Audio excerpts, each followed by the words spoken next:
I dropped to the floor, mid-asthma attack, clawing at the carpet as my lungs slammed shut. My little sister held my inhaler just out of reach, smirking like she was watching some private performance. "Pathetic," she whispered. Behind her, my parents didn't move a muscle. That was the moment I realized you could literally be suffocating in front of your family, and they'd call it being dramatic. Guys, our target is to hit 10K subscribers on this channel. If you are not subscribed to the channel, please consider subscribing and don't forget to press bell icon. I'm Elara Hawthorne, and for most of my life, I believed that staying silent was the only way to survive in my family. We lived in a townhome in Portland that looked pristine from the outside. Tidy hedges, freshly painted trim, flowers in perfectly aligned pots. But inside, the air felt clipped, like every breath had to be earned. My mother, Lorraine, ran the household like a CEO ran a corporation. Everything polished, everything in order. My father, Victor, stayed in the background, believing peace meant never choosing sides. And my sister, Sienna, the golden child, was given privileges I was never offered. I learned quickly that my voice was a problem. At dinner, Sienna would chatter about art shows or volunteer projects, and my parents' faces would glow with pride. If I tried to speak, the mood would stiffen. Mom would frown, Dad would glance at his watch, and conversation moved on as if I didn't exist. By the time I was 16, I had perfected the art of disappearing in plain sight. The only person who ever truly saw me was my grandmother, Mabel. She smelled of roses and old paper, and listening to her felt like the world paused. With her, I wasn't dramatic, invisible, or difficult. I was simply Elara. Weekends spent at her small house, watering her plants, baking her experimental cookies, were the only times I felt grounded. "You're stronger than they realize," she'd say, pressing her hand over mine. Those words stayed with me for years. But my family never noticed my milestones. I remember my 18th birthday. Sienna had a scholarship art show that weekend. The house was plastered with posters and glitter celebrating her. I sat quietly, telling myself it didn't matter. Mabel, of course, remembered. She always did. When I got accepted into college, I left the letter on the kitchen counter for my parents to find. By the next morning, it had vanished. Lorraine never mentioned it. Victor said nothing. I called admissions myself to confirm the acceptance. Back then, I told myself these were small things. Families forget sometimes. But the truth is, there's a danger in normalizing harm. Over time, you stop noticing you're being erased. And years later, when the past clawed back into my life, I realized someone had been paying attention all along. It began on a quiet Wednesday evening, the type of night where the world feels stable enough to forget old wounds. I had just returned from a long day at my graphic design studio, kicked off my shoes, and was sipping tea when the mail caught my eye. Bills, a flyer, a charity envelope, and then one that froze me mid-sip, a legal notice. It demanded my presence in a Portland courtroom for a defamation case. Sienna Hawthorne Collins versus Rowan Brooks. I froze. I hadn't spoken to my sister or either parent in nearly 4 years. Portland had been my sanctuary. Now, the law was pulling me back into the orbit of people I'd spent half my life avoiding. My heart hammered. I didn't know this Rowan Brooks. I didn't know what Sienna had done. But some old, bruised instinct started gnawing at me. That night, I did something I hadn't allowed myself in years. I looked up Sienna online. Her blog appeared immediately. A story about a small business fraud case she had been embroiled in, client accounts misused, financial misconduct, normal corporate chaos, until I reached the final paragraph. She has a pattern. The text read, "Ask her sister about the incident in the kitchen, why their family worked for years to make sure no one believed her, and why every milestone was erased. My breath caught. I reread it 3 times.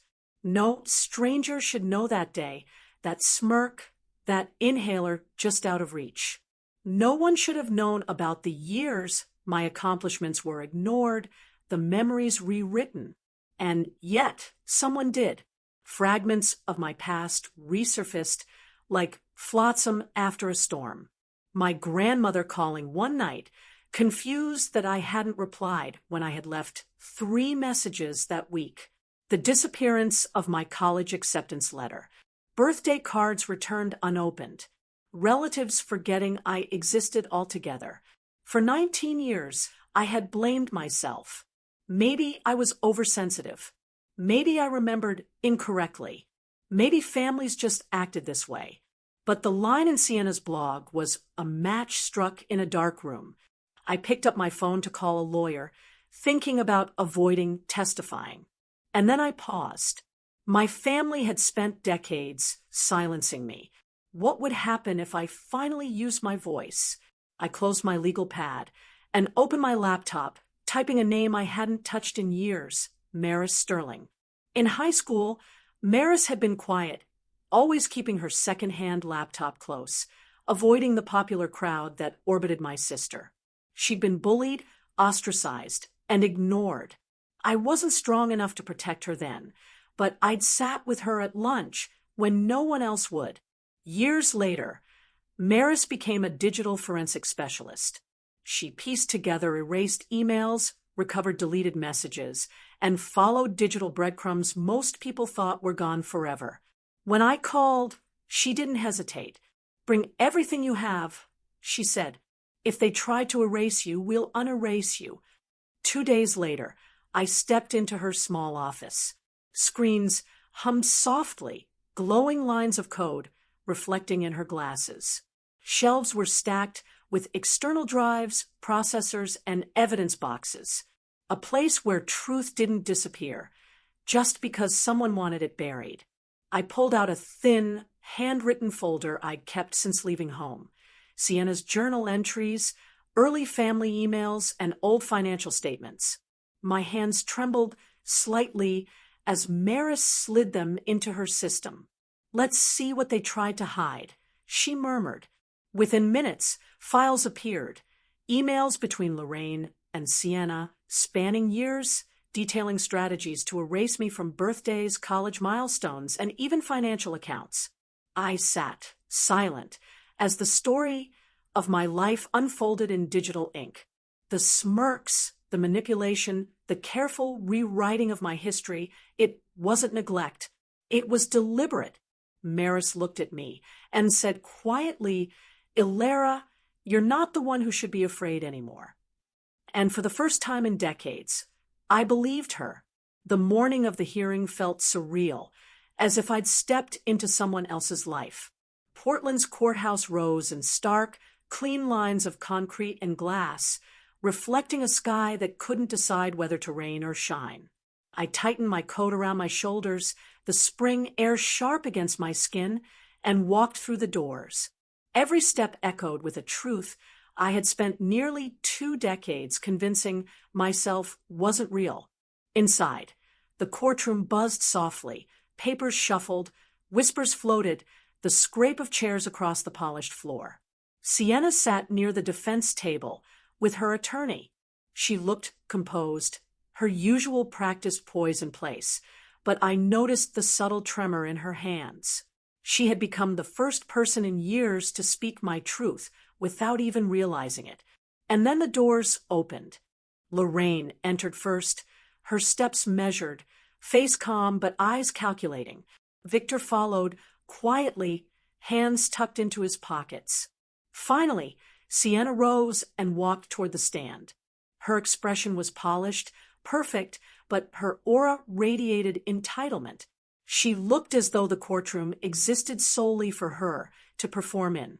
The judge entered, and silence fell immediately. "Court is now in session," she announced. "We will begin with the plaintiff's testimony."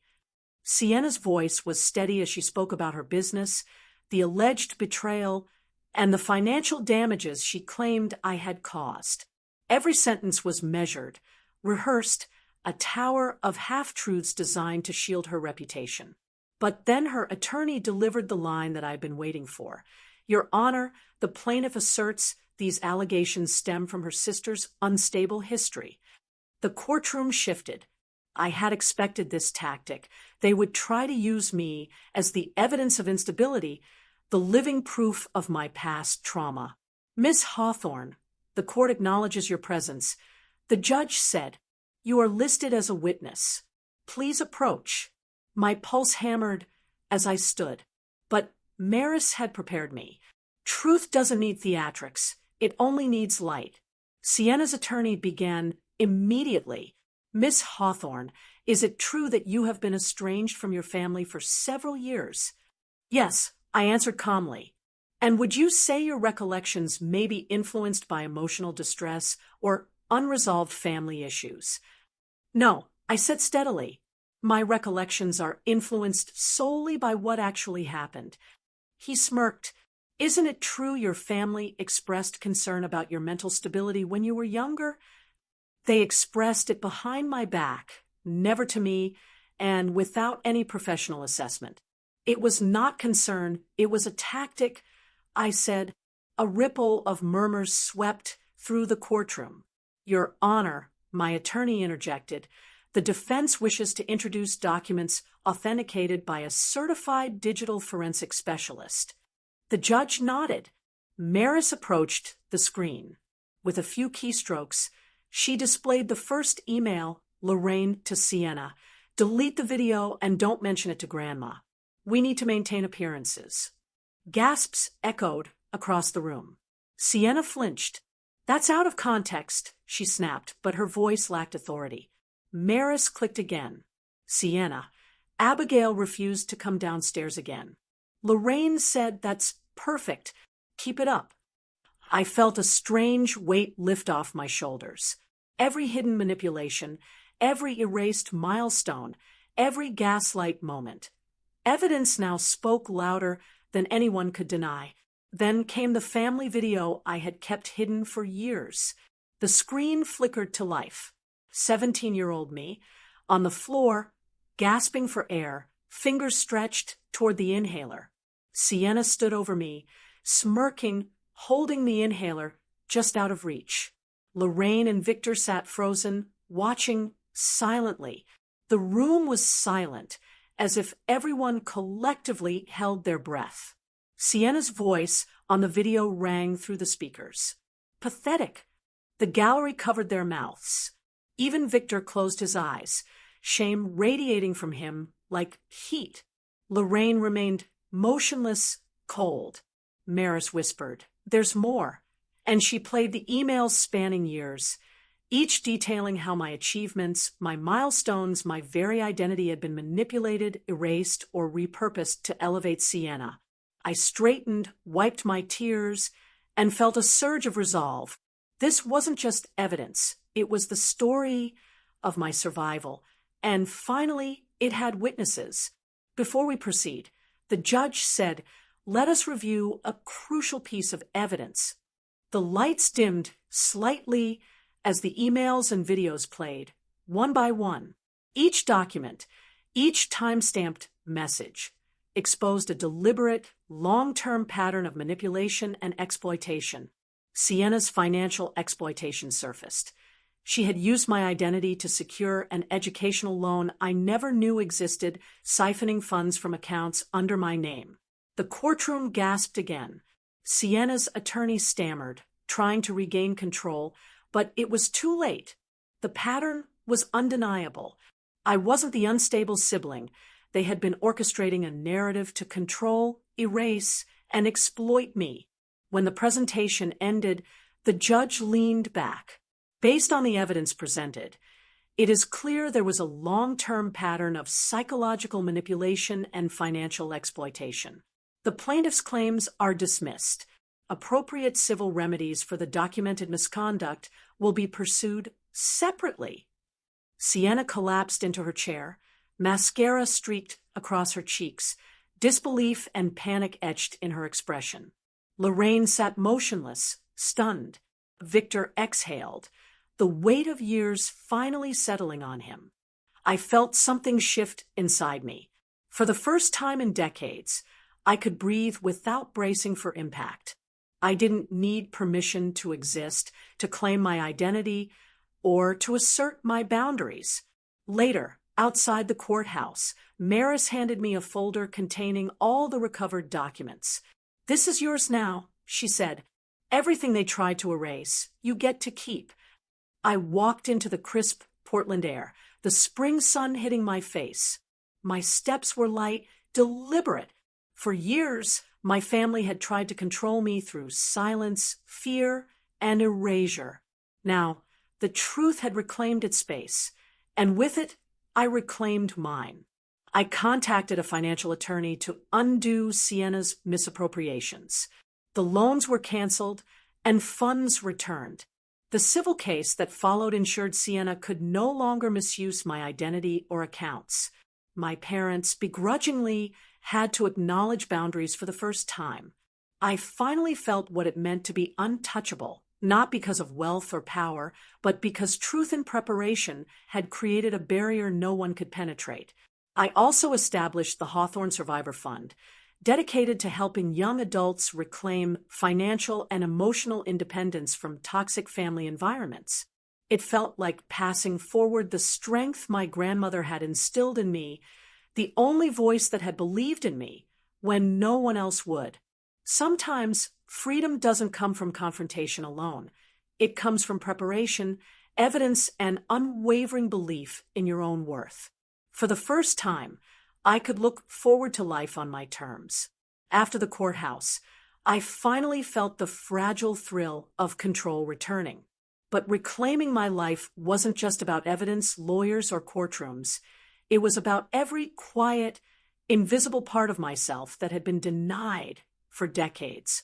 My apartment in Portland became my sanctuary, a physical space where every corner reflected choices I made for me and no one else. Every morning, I brewed coffee without fear, organized my bookshelves the way I wanted, and left my windows open to let the city's hum remind me I existed independently. The legal battles were far from over, but with the digital evidence, the emails, and the family video, the tide had turned. Sienna had no power over my life, nor did Lorraine or Victor. Each meeting with the financial attorney peeled back the layers of exploitation. Student loans in my name were reversed, funds returned, and restrictions placed to prevent further misuse. Even small victories, like reclaiming my old credit account, felt like milestones I had been denied as a teenager. I took the next step carefully, strategically. I wanted to ensure my family would finally understand boundaries, not through lectures, but through undeniable consequences. Sienna had grown accustomed to bending the world to her will. Now, the world would bend back, but in the form of systems she could no longer manipulate. I contacted her bank, the educational institution, and the credit reporting agency, providing full documentation of her fraud and misappropriation. Within weeks, she faced restrictions, repayments, and formal reprimands. The shock was almost poetic. A life built on entitlement suddenly met with accountability she could not charm her way out of. Lorraine and Victor were slower to react, wrapped in disbelief, guilt, and the faint panic of realizing their complicity. I sent each of them a formal notice. Any further attempts to access my accounts, finances, or personal correspondence would be treated legally as harassment. The language was clinical, calm, unwavering. For the first time, my parents could not manipulate, guilt, or gaslight me. They were restrained by the law, their own misdeeds documented for posterity. In parallel, I dedicated myself to helping others. The Hawthorne Survivor Fund became a project I poured my heart into. I worked with young adults who had experienced family manipulation, financial exploitation, or psychological abuse. I helped them create boundaries, recover their identities, and, where needed, reclaim resources taken from them. Every success story felt like a small personal victory, a ripple of justice extending beyond my own life. But the most unexpected part of the journey was confronting the emotional residue. Even with legal victory, I carried scars, lingering guilt, years of self-doubt, and the faint fear that someone could still undo what I had rebuilt. Therapy became a daily ritual, a place to untangle memories and articulate the silent betrayals I had endured. My therapist often reminded me, Abigail, the goal isn't revenge, it's reclaiming yourself. And slowly I understood. The revenge I orchestrated wasn't about humiliation or retribution. It was about claiming the life and identity that had been stolen. One afternoon, I received a letter from Sienna. I hesitated, knowing her words could still carry manipulative undertones. With steady hands, I opened it. Abigail, I never realized the damage I caused. I thought I was protecting you, helping you, but I see now it was only about me. I cannot undo what I did, and I will not ask for forgiveness. I only hope you are finally able to live without the shadow of my mistakes. Her tone was oddly sincere. I folded the letter, my chest tight but calm. I didn't need acknowledgement or remorse to feel justified. What mattered was that I had created a space for myself, emotionally, financially, and psychologically, that no one could trespass again. Weeks later, I met with Maris, my digital forensic ally, over coffee in a quiet downtown cafe. It's done, she said simply. The evidence is documented, the cases are closed, and they can't undo what you've reclaimed. I nodded, stirring my latte. It feels strange, peaceful, like finally breathing without expecting an ambush every time the door opens. Maris smiled. That's because you earned it, not by being invisible, not by staying quiet, but by asserting your reality. They wanted a narrative, they lost it. In the evenings, I would sit by my windows, watching Portland's skyline blur in the rain. I thought about my grandmother, Margaret, who had always seen me, believed in me, and reminded me I mattered. I realized my life had finally aligned with her wisdom. Visibility wasn't about being noticed by everyone. It was about acknowledging your own existence, your own worth, and refusing to let anyone erase it. Even family contact became healthier. My parents reached out, occasionally, carefully, within boundaries I dictated. I responded with measured kindness, aware that forgiveness wasn't about absolving their actions, but about freeing myself from lingering bitterness. I no longer needed to justify my experiences or seek validation. My life, my apartment, my finances, all were mine. The civil and financial consequences Sienna faced rippled outward.